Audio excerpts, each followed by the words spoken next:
Happy Ahoi Ashtami सबको। और आज है अहोई अष्टमी और आज बात करते हैं इस व्रत के बारे में जो करवा चौथ से 3 से 4 दिन बाद आता है। और ये व्रत बच्चों के लिए है। पहले तो खाली जिनके बेटे होते थे वो रखते थे, लेकिन आजकल बेटियां भी कम नहीं है किसी से, तो इसलिए दोनों के लिए ही ये व्रत रखा जाता है। और मैंने ऑलमोस्ट सारी तैयारी कर ली है। ये मैंने चावल का लोटा भर के रखा है और इसके ऊपर मैंने सागर, और ये जो मैं सूट मिनसूंगी मतलब सासू माँ के लिए, वो सूट मैंने इस पर रखा है।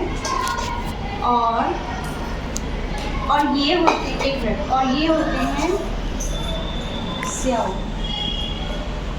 जो बड़ी होई माता की माला होती है, जिसे ये मोती बड़े शुभ के होते हैं। जो भी कोई शुभ काम होता है तो ये मोती पड़ते हैं, तो ये मोती मैं पहना देती हूँ।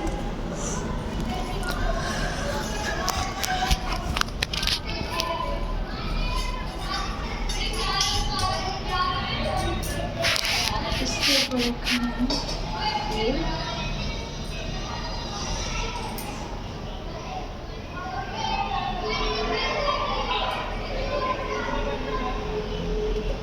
और बस इसके बाद भगवान गणेश जी का नाम लेके हम कथा सुनेंगे। और कथा के बाद जैसे करवा चौथ पे दूध में पत्ती लगा के या थोड़ी गाढ़ी सी चाय बना के पी लेते हैं, वो सबका फिर अपना अपना रूल है। उसी तरीके से इसमें भी होता है। और बस इसमें शाम को पक्का खाना बनता है और चंद्रमा ने तारों को अर्घ दिया जाता है।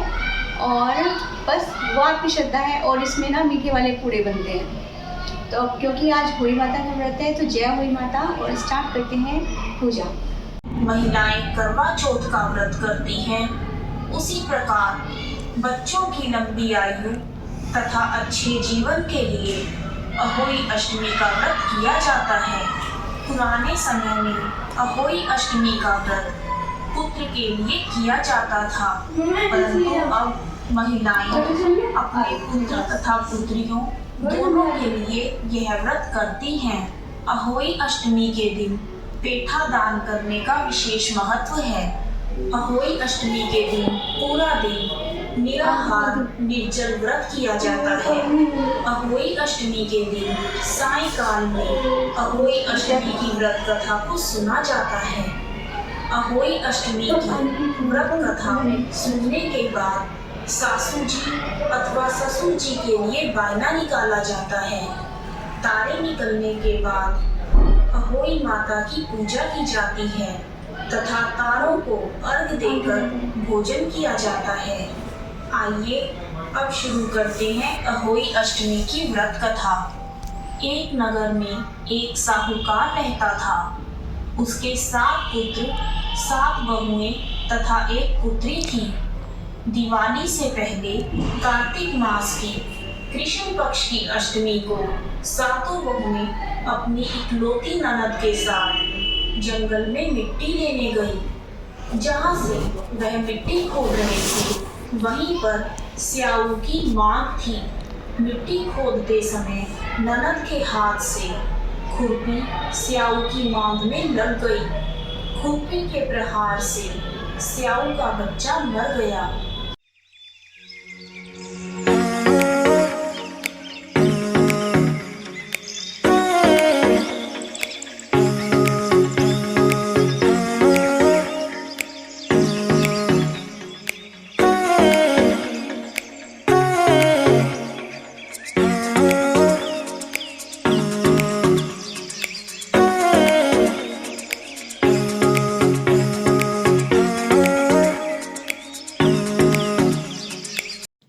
पूजा करने के बाद फिर मुझे एकदम ध्यान आया कि वॉशिंग मशीन में कपड़े ड्रायर हो चुके हैं, वो पड़े हुए हैं, तो मैंने उन्हें फिर आके सुखाया। और उसके बाद फिर बच्चों ने 1-2 पिक्चर ली यहाँ पे, क्योंकि साड़ी मैं ओकेजनली ही पहनती हूँ। आज फेस्टिवल था होली का, इसलिए मैंने पहनी। तो फिर बच्चों ने 1-2 फ़ोटोज़ खींची और बस फिर मैं यहाँ कपड़े फैला के, क्योंकि धूप भी अब थोड़ी ही देर के लिए आती है और उसके बाद चली जाती है, क्योंकि अब थोड़ा सा मौसम और बदल गया है और दिन भी छोटा होने लग गया है। बस फिर यहाँ वापस किचन में चेंज करके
मीठे पूड़े बनाने के बाद फिर मैंने बच्चों को लेके हुई माता का पूजन किया और फिर पूजा की थाली तैयार की।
खाना बनाने के बाद फिर बस मैं और सृष्टि मंदिर आ गए दर्शन करने के लिए और बस यहाँ से जाने के बाद मैंने अर्घ दिया तारों को देखकर और उसके बाद व्रत खोला।